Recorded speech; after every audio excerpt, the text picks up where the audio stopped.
Nous poursuivons nos études, nos réflexions sur l'épître de Paul aux Philippiens. On va lire ensemble dans le chapitre 1, on va aborder un autre sujet. À compter du verset 19, on va reprendre le verset 19. Philippiens, chapitre 1, verset 19.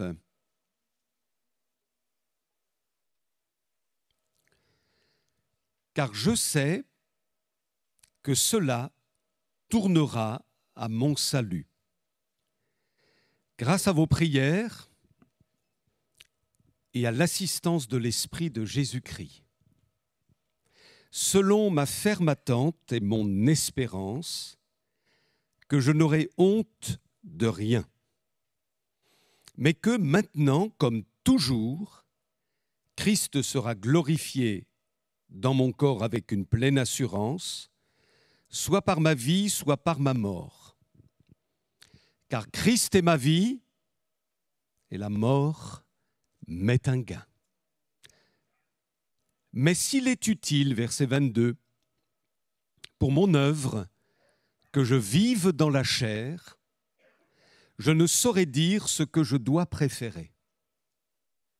Je suis pressé des deux côtés. J'ai le désir de m'en aller et d'être avec Christ, ce qui de beaucoup est le meilleur. Mais à cause de vous, il est plus nécessaire que je demeure dans la chair. Et je suis persuadé, je sais que je demeurerai et que je resterai avec vous tous pour votre avancement et pour votre joie dans la foi, afin que, par mon retour auprès de vous, vous ayez en moi un abondant sujet de vous glorifier en Jésus-Christ. La dernière fois que nous avons réfléchi sur l'épître aux Philippiens, nous avons dit que Paul avait remporté la victoire sur ce que nous avons appelé les voleurs de joie. Nous avons répertorié, au point où nous sommes arrivés dans notre étude, nous avons répertorié 3 voleurs de joie. Les premiers voleurs de joie, eh bien, ce sont les circonstances difficiles. En général, quand nous traversons des circonstances difficiles, ce n'est pas particulièrement joyeux. Mais Paul avait un secret, et vous l'avez aussi, c'est Jésus. Et il dira au verset 12, « Je veux que vous sachiez, frères, que ce qui m'est arrivé, à savoir mon emprisonnement, a plutôt contribué au progrès de l'Évangile. » Deuxième voleur de joie, les détracteurs. Paul mentionne ceux qui prêchaient Christ animés d'un esprit de dispute et annonçant Christ par des motifs qui ne sont pas purs, avec la pensée de susciter chez l'apôtre quelques tribulations dans ses liens. Mais Paul s'interdisait de ne pas demeurer dans la joie de Christ. Aussi, il dit qu'importe. Christ n'en est pas moins annoncé. Troisième voleur de joie, l'éventualité que les choses tournent mal. Il pouvait être exécuté du jour au lendemain. Mais là aussi, qu'importe, il va dire, je n'éprouverai aucune confusion ou aucune honte, au contraire. Je contribuerai à la gloire de Jésus, soit par ma vie, si je suis relâché, soit par ma mort, si on m'exécute. Et sa force, avons-nous dit, c'était son espérance. Son espérance lui donnait la certitude que tout était entre les mains de Dieu. Son sort présent, son avenir était entre les mains de Dieu. Alors nous allons poursuivre notre étude et j'ai intitulé la réflexion sur laquelle nous allons nous arrêter de la manière suivante, « M'en aller pour être avec Christ ». Paul ne cachait pas, ou Paul ne cache pas son désir de vouloir partir avec Jésus. J'ai le désir de m'en aller. On pourrait se poser la question, était-ce parce qu'il était tellement découragé? Et parfois, quand il nous arrive d'être au bout du bout, nous disons oh, « j'ai hâte d'être avec toi, Seigneur ». Mais je ne pense pas que ce soit ça qui l'a poussé à vouloir partir avec Jésus, ni d'ailleurs un état suicidaire. Mais on peut être assuré du fait que tout en lui aspirait au ciel. Il avait déjà, me semble-t-il, sa tête dans le ciel tout en gardant les pieds sur terre. Mais il vivait dans cette espérance d'être dans la présence de Jésus, sans plus aucune inquiétude, sans plus aucun tourment, aucun combat, aucune opposition. Vivre dans la présence de Jésus, dans le ciel. Il était conscient de sa citoyenneté céleste. Et c'est pourquoi, toujours dans la même épître, au chapitre 3, verset 20, il dit « Notre cité, à nous, est dans les cieux,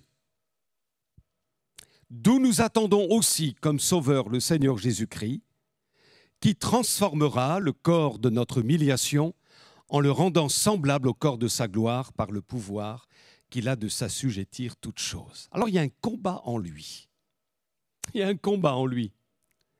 Et c'est pourquoi le verset 22, deuxième partie, dit « Je ne saurais dire ce que je dois préférer. » Je ne sais pas.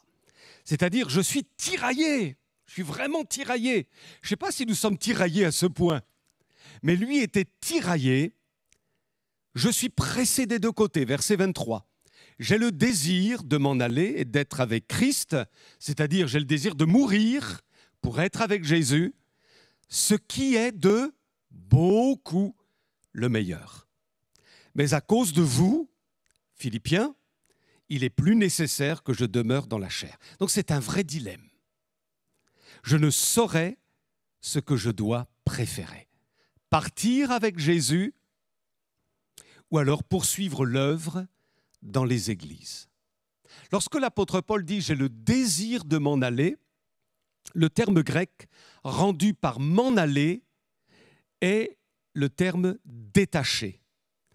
Et ce terme était utilisé à l'époque de Paul, notamment dans le monde maritime, quand il était question de détacher les amarres d'un bateau. Donc on peut traduire la pensée de l'apôtre Paul de la manière suivante: j'ai le désir de détacher les amarres qui me retiennent au port terrestre pour me rendre au port céleste. Amen. Alors une chose est claire pour l'apôtre Paul. Je meurs, en tout cas, si je meurs, je suis avec Christ. Pour lui, c'est une évidence. Et je pense que pour nous, nous avons la même évidence. Je meurs, je vais avec Jésus. Nous sommes directement mis en présence parfaite du Seigneur Jésus-Christ. Il est intéressant de se poser des questions sur la mort et surtout sur ce que la Bible enseigne sur l'avenir, le devenir des chrétiens après leur mort. Ça nécessiterait toute une réflexion de notre part ce soir, mais posons-nous au moins deux questions. La première est celle-ci. Est-ce que le chrétien dort après la mort? Certains pensent, dans certains milieux, que quand on meurt, on est dans un état de sommeil jusqu'au moment de la résurrection. Le sommeil étant l'équivalent d'un état d'inconscience. Alors on sait très bien, pour lire la Bible, que le sommeil est utilisé comme une image de la mort. Par exemple, je vais vous citer 3 textes. Le premier dans le livre des Actes, au chapitre 7, versets 59 à 60, il est question d'Étienne. Il lapidait Étienne qui priait et disait « Seigneur Jésus, reçois mon esprit ». Puis, s'étant mis à genoux, il s'écria d'une voix forte « Seigneur, ne leur impute pas ce péché ». Et après ces paroles, qu'est-il écrit? Il s'endormit. Ah, on est bien d'accord. C'est une image, une métaphore pour indiquer le fait que Étienne, il ne dort pas, il est mort. Vous êtes d'accord avec moi? Il est mort. Deuxième texte, 1 Thessaloniciens 4, verset 13. Nous ne voulons pas que vous soyez dans l'ignorance au sujet de ceux qui dorment, afin que vous ne vous affligiez pas comme les autres qui n'ont point d'espérance. On a tous compris qu'il s'agissait de ceux qui sont morts. Et puis, Dans l'évangile de Jean, l'explication est donnée. Jean 11, versets 11 à 13, il est dit « Lazare », c'est Jésus qui parle, « Lazare, notre ami, dort, mais je vais le réveiller. » Les disciples lui dirent « Seigneur, s'il dort, il sera guéri. » Verset 13, Jésus avait parlé de sa mort, mais ils crurent qu'il parlait de l'assoupissement du sommeil. Donc, le sommeil est une image de la mort. Et mes bien-aimés, notre espérance n'est pas d'aller au ciel pour y dormir, mais notre espérance est d'aller au ciel pour être avec Christ, pour être avec Jésus. Et c'est quoi être avec Christ? C'est le voir, le contempler, c'est nous reposer enfin de nos œuvres, de nos labeurs, de nos tracasseries, c'est pouvoir connaître, goûter une paix céleste absolument parfaite.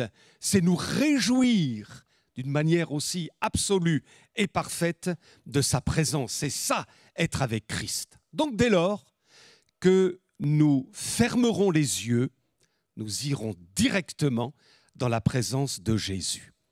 L'apôtre Paul le confirme par ailleurs dans la deuxième lettre aux Corinthiens, chapitre 5, verset 8, il dit « Nous sommes pleins de confiance et nous aimons mieux quitter ce corps et demeurer auprès du Seigneur. » Il n'y a pas de temps d'attente, encore moins de purgatoire. Et l'apôtre ajoute dans les Philippiens, nous l'avons lu, « ce qui est de beaucoup, aucune considération par rapport aux choses terrestres finalement. Aucune commune mesure avec la terre, ce qui est de beaucoup le meilleur. Mourir, c'est un gain. Mourir, j'y gagne. » Et là, l'apôtre Paul est en train de casser, de briser le caractère dramatique de la mort. C'est vrai que la mort peut être aussi considérée comme la reine des épouvantements. Mais dès lors que nous sommes en Christ, merci Seigneur, il y a une espérance extraordinaire. Et pour celui qui est en haut, mes amis, je suis persuadé que s'il lui était possible de revenir sur la terre, il dirait « Non, je suis si bien avec Jésus dans le royaume éternel et céleste. » C'est plus dur pour ceux qui restent et pour ceux qui ont perdu un être cher, bien entendu. Et c'est là qu'il faut toute la grâce de Dieu pour gérer, comme on le soulignait tout à l'heure, l'absence. Il faut être fortifié par le Seigneur. Et Dieu ne manque pas, bien sûr, de le faire. En tous les cas, même dans l'Ancien Testament, il y avait cette espérance d'être dans la présence de Dieu après la mort. C'est pourquoi Job, au chapitre 19 de son livre, versets 26 à 27, dit « Quand ma peau sera détruite, il se lèvera. Quand je n'aurai plus de chair, je verrai Dieu. Je le verrai, il me sera favorable. Mes yeux le verront, et non ceux d'un autre. Mon âme languit d'attente au-dedans de moi. » Donc, après la mort, il n'est pas question de sommeil ou d'état d'inconscience. Mais on a bien compris, au travers des textes bibliques, et nous le savons, dès lors que nous fermons les yeux, nous sommes dans la présence glorieuse de Jésus. Nous n'espérons pas aller dans le ciel pour y dormir, mais nous espérons aller dans le ciel un jour pour vivre et bénéficier de la présence de Jésus. La deuxième question qu'on peut se poser est celle-ci. Serons-nous pour toujours au ciel? C'est l'expression qu'on utilise souvent pour parler de notre avenir après notre mort. Nous les chrétiens. Où il est au ciel. Et on le dit avec joie et on n'a pas forcément tort de le dire. Il est au ciel pour l'éternité. Maintenant, la question se pose. Est-ce que la Bible dit clairement de cette manière? Est-ce qu'il y a un texte dans la Bible qui le dit très clairement de cette manière? Ou plusieurs textes? Si vous en trouvez un, vous venez me trouver. Vous êtes d'accord? Vous venez me trouver pour me le citer, je serai très heureux de le découvrir. En tous les cas, ce qu'on peut dire, c'est que derrière cette expression, être au ciel pour toujours, se cachent des vérités beaucoup plus précises. Et la Bible nous parle plus exactement au moins de deux choses. La première, c'est la résurrection du corps. On ne sera pas un esprit évoluant dans la sphère spirituelle, dans la sphère céleste. On ne sera pas un esprit. Mais l'Écriture nous enseigne clairement que nous serons des personnes à part entière avec un corps glorieux. Merci Seigneur. Donc, notre espérance, c'est la résurrection. Et c'est la clé de voûte de notre foi. Si Christ n'est pas ressuscité, tout s'écroule. Et c'est pourquoi l'apôtre Paul, conduit par l'Esprit, nous fait une magistrale démonstration au sujet de la résurrection dans la première épître, 1 Corinthiens, chapitre 15. Relisez cette épître, relisez cette magnifique. Alléluia. Et ce chapitre 15 est absolument remarquable. Donc c'est la première chose. Et la deuxième, c'est que il y aura le renouvellement de la création. Apocalypse 21, verset 1. Je vis un nouveau ciel et une nouvelle terre, car le premier ciel, la première terre, avait disparu et la mer n'était plus. Oh, ça c'est dur pour un Breton, ça. La mer n'était plus. Ouh, c'est difficile. Mais enfin, on l'accepte quand même, parce que là-haut, ce sera encore mieux qu'ici-bas. Deuxième épître de Pierre, au chapitre 3, verset 13, nous attendons, selon sa promesse, qu'est-ce que nous attendons? De nouveaux cieux, une nouvelle terre, où la justice habitera. Ce qui veut dire en clair que la réconciliation avec Dieu par le sang de l'agneau ne se limite pas seulement aux êtres humains, mais aussi à la création. Certes, les êtres humains ont besoin du pardon par le sang de la croix, mais nous savons aussi qu'au travers de l'œuvre de Jésus à la croix, scellée par sa résurrection, la création va aussi participer à la rédemption. Amen. L'apôtre Paul dit dans Colossiens chapitre 1, verset 20, « Dieu a voulu, par lui, par Jésus, réconcilier tout avec lui-même, tant ce qui est sur la terre que ce qui est dans les cieux, c'est-à-dire la création. Tout, en faisant la paix par lui, par le sang de sa croix. » Et l'apôtre Paul précise, me semble-t-il, sa pensée dans son épître Romains 8, au chapitre 8, verset 19. La création attend-elle avec un ardent désir la révélation des fils de Dieu. Car la création a été soumise à la vanité, non de son gré, mais à cause de celui qui l'y a soumise, avec l'espérance qu'elle aussi sera affranchie de la servitude de la corruption pour avoir part à la liberté de la gloire des enfants de Dieu. C'est profond ça, hein? Verset 22, il ajoute « Or, nous savons que jusqu'à ce jour, et à plus forte raison maintenant encore, la création tout entière soupire et souffre les douleurs de l'enfantement. » On sait que la nature souffre. Hein? Elle est en déficit, la terre, en ce moment. C'est une vraie catastrophe. Et la Bible dit encore vrai. La création soupire, elle souffre les douleurs de l'enfantement.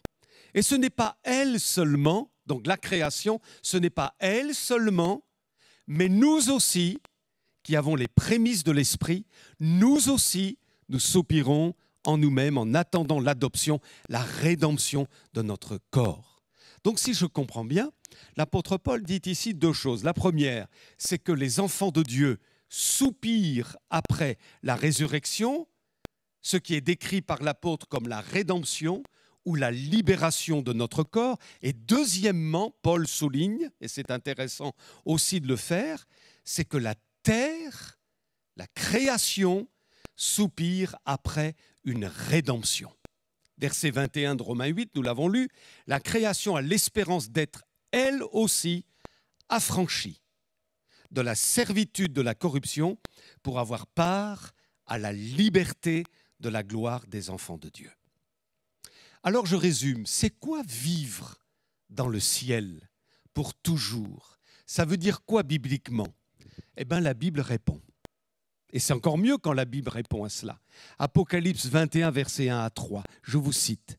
« Je vis un nouveau ciel, une nouvelle terre. Car le premier ciel et la première terre avaient disparu, la mer n'était plus. Je vis descendre du ciel, d'auprès de Dieu, la ville sainte, la nouvelle Jérusalem préparée comme une épouse qui s'est pour son époux. J'entendis du trône une forte voix qui disait « Voici le tabernacle de Dieu avec les hommes. Il habitera avec eux, ils seront son peuple et Dieu lui-même sera avec eux. » Vivre dans le ciel pour toujours revient à vivre dans la nouvelle création. Quand on dit « il est au ciel pour toujours », en réalité, plus précisément, ça veut dire que nous tous, au temps marqué par Dieu, nous vivrons dans la nouvelle création avec de nouveaux cieux, une nouvelle terre, dans un corps de résurrection. Gloire à Dieu. Apocalypse 22, versets 3 à 5. Le trône de Dieu et de l'agneau descend. Là, il est en train de descendre. Dans l'Ancien Testament, le trône est dans le ciel. Et là, le trône descend et sera dans la ville. Ses serviteurs le serviront, verront sa face, et son nom sera sur leur front.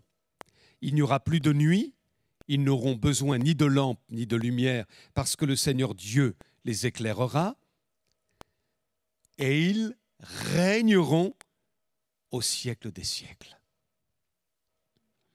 Alors, quand Jésus dit par exemple « Heureux ceux qui sont doux, car ils hériteront la terre », de quelle terre s'agit-il? C'est une question intéressante. Les commentaires sont divers, mais je pense personnellement qu'il ne s'agit pas de la terre ici, là où on est. Il ne s'agit pas non plus du millénium. Je pense qu'il s'agit de la nouvelle création, de la nouvelle terre. Et c'est ce à quoi nous sommes appelés les uns et les autres. Alléluia. Par notre rédemption. Alors vivre avec le ciel, c'est vivre dans la nouvelle création, avec de nouveaux cieux, une nouvelle terre et un corps de résurrection. Nous serons des personnes absolument transformées à l'image du roi des rois. Nous le servirons, gloire à Dieu. Quelqu'un m'avait dit un jour, mais on s'ennuiera dans le ciel. Bon, ce n'était pas une personne convertie. Hein. On s'ennuiera dans le ciel parce qu'il n'y aura pas d'arrêt. On a du mal à comprendre ça, l'éternité. Il n'y aura pas d'arrêt. Alors au bout d'un certain temps, on va chanter les mêmes cantiques. Non, non, non. Tout sera renouvelé en permanence. On n'aura pas la notion du temps. Et ce seront vraiment des moments merveilleux. Béni soit Dieu. Alors Paul est tiraillé. Parce qu'il a déjà en vision tout cela. Et il y a un soupir spirituel en lui. Il est tellement proche de Dieu, tellement envahi du Saint-Esprit, tellement saisi par la vérité de la rédemption, qu'en lui tout s'écrit « Je veux aller là-haut, je veux aller là-haut ». Est-ce votre soupir, frères et sœurs? Que Dieu nous soit en aide. Ça ne veut pas dire qu'il faille vivre cette dimension-là au détriment de nos responsabilités terrestres. La tête dans le ciel, mais les pieds sur terre. Néanmoins, en nous, plus personnellement, j'avance en âge maintenant, plus je réfléchis à cela. Quand on est jeune, on pense à son mariage, on pense aux enfants futurs, on pense à la carrière, on pense à plein de choses. Mais une fois que tout cela est acquis, on va dire, une fois qu'on chemine, que les mois, les années passent, on s'approche d'une réalité. Et c'est vrai que je réfléchis beaucoup là-dessus depuis un certain nombre d'années maintenant, et je me dis, mais Seigneur, j'ai hâte d'être avec toi. Ça va être merveilleux. Cette nouvelle création, cette nouvelle terre, ces nouveaux cieux, les myriades de rachetés, ça va être beau. Et à chaque fois qu'un bien-aimé part, je me dis, tout de suite, j'ai ça dans mon cœur, je me dis, ça y est, elle voit, il voit. Ce n'est plus par la foi. Maintenant, c'est une réalité visible qu'on peut toucher. Gloire à Dieu, c'est extraordinaire. Quand Marcel a fermé les yeux, il a fait 2-3 soupirs paisiblement. C'est la famille qui me l'a dit. 2-3 soupirs, hop, il s'est endormi. Il est parti. À ce moment-là, il a vu la gloire de Dieu. À ce moment-là, il est entré directement dans la présence glorieuse, parfaite, sainte, puissante de Jésus. Et j'imagine notre frère dire « Oh, wow, gloire à Dieu ». C'est ce que nous vivrons, vous et moi, au temps marqué par Dieu.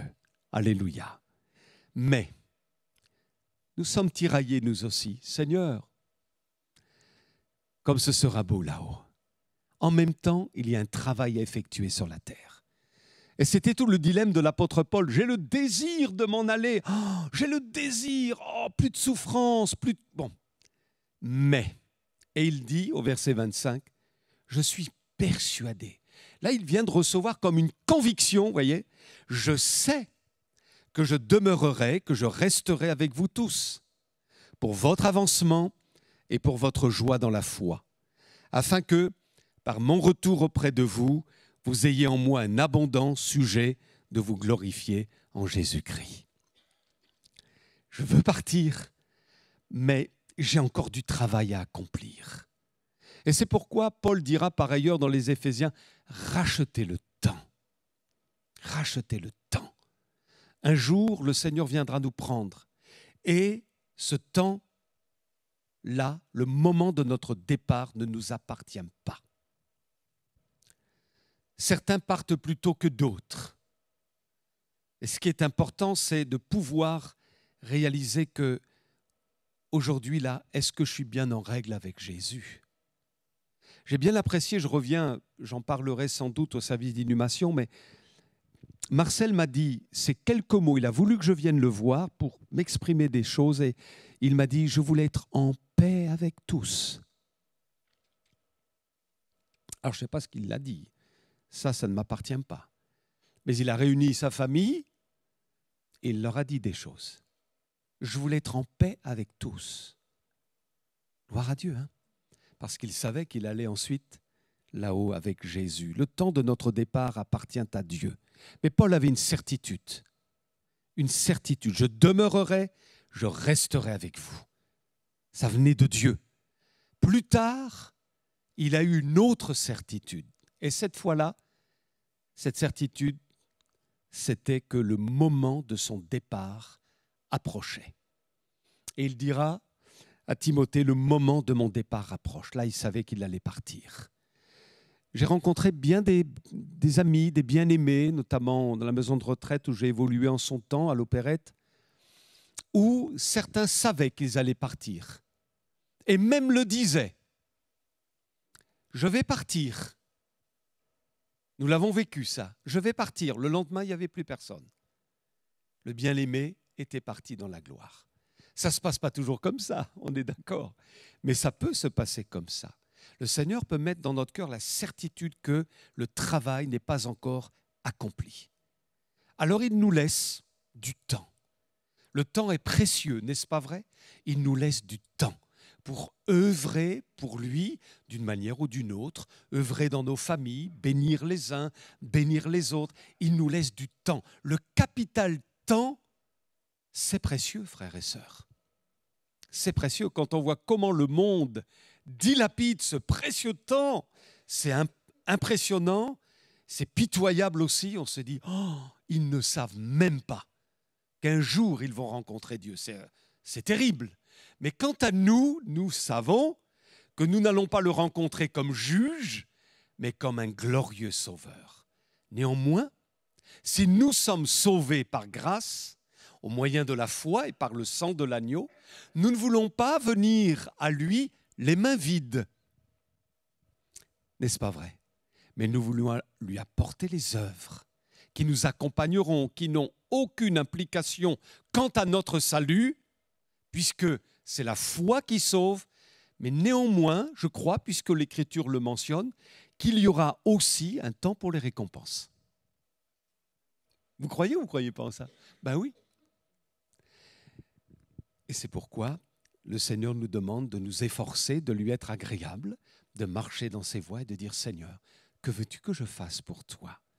Alléluia. Et de le faire avec notre cœur, avec amour et d'une manière très humble aussi, parce que si on le fait de manière orgueilleuse, ça ne vaut plus rien. Donc, on veut le faire en étant caché en Christ, comme si c'était Jésus lui-même qui le faisait à notre place. J'ai le désir de m'en aller. Christ est ma vie et la mort m'est un gain. Mourir, j'y gagne. Gloire à Dieu. Alors, Seigneur, on a envie de dire merci pour tout ce que tu as fait. Mais j'ai envie de vous dire à vous, bien-aimés, le meilleur est devant nous. Gloire à Dieu. Même si on a pris de l'âge, même si on peut faire les choses comme on les faisait autrefois, le meilleur est toujours devant nous. Et merci à Jésus d'avoir brisé le caractère dramatique de la mort.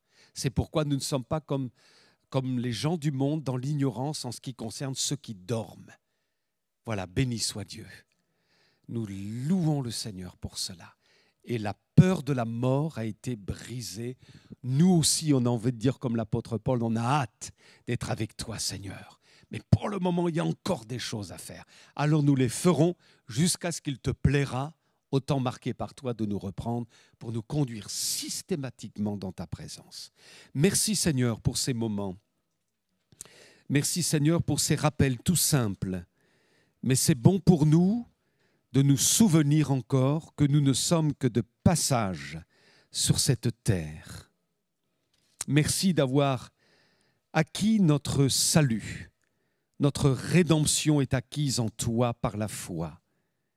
Et merci aussi de ce que tu nous enseignes, que la création aussi aura sa rédemption à elle, que de nouveaux cieux vont être créés, une nouvelle terre, que nous y serons citoyens avec les myriades de rachetés, avec le monde céleste. Béni sois-tu pour notre corps de résurrection. Nous serons des personnes à part entière. Alléluia. Merci Seigneur parce que tout sera parfait là-haut.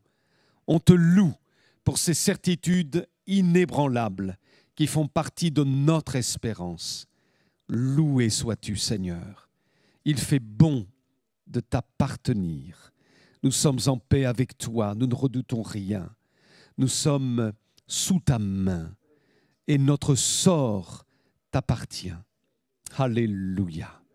Seigneur, c'est toi qui nous as prêté en ce jour souffle de vie et nous t'en sommes reconnaissants. Il t'appartiendra de nous reprendre quand tu le voudras. Donne-nous d'être prêts et accorde aussi à tous nos bien-aimés qui resteront la force.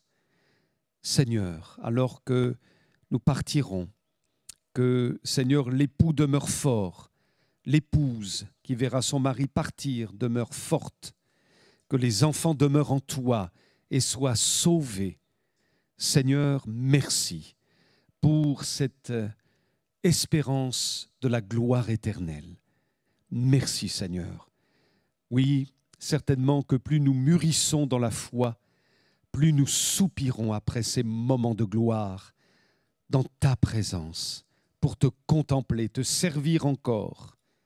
Merci Seigneur. Alléluia. Et nous sommes préoccupés en sachant tout cela, préoccupés à l'égard de ceux qui ne t'appartiennent pas encore, dans nos familles, dans notre voisinage, peut-être même les collègues de travail. Alors Seigneur, sers-toi de nous, pendant qu'il est encore temps. Sers-toi de nous. Oui, comme l'apôtre, nous sommes persuadés que nous avons encore quelque chose à faire. Donne-nous d'être des témoins. Donne-nous de gagner des âmes pour toi.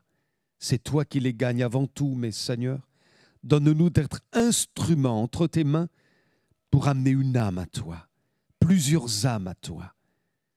Oh Seigneur, merci de nous conduire, de nous inspirer, de nous renouveler, de nous guérir même aussi, Seigneur. Tu es capable de le faire. Et tu l'as fait au milieu de nous, en gardant des bien-aimés, sachant que leur œuvre n'était pas encore finie. On te loue pour tout cela. Au nom de Jésus, notre Sauveur. Amen. Amen. Gloire à Dieu. Que le Seigneur vous bénisse jusqu'à dimanche prochain. En tous les cas, on demeure dans l'esprit de David qui a vaincu son géant. Amen. Hein? On garde ça aussi bien dans notre cœur pour continuer le combat et être au nombre des vainqueurs. Soyez bénis. Bon retour à chacun.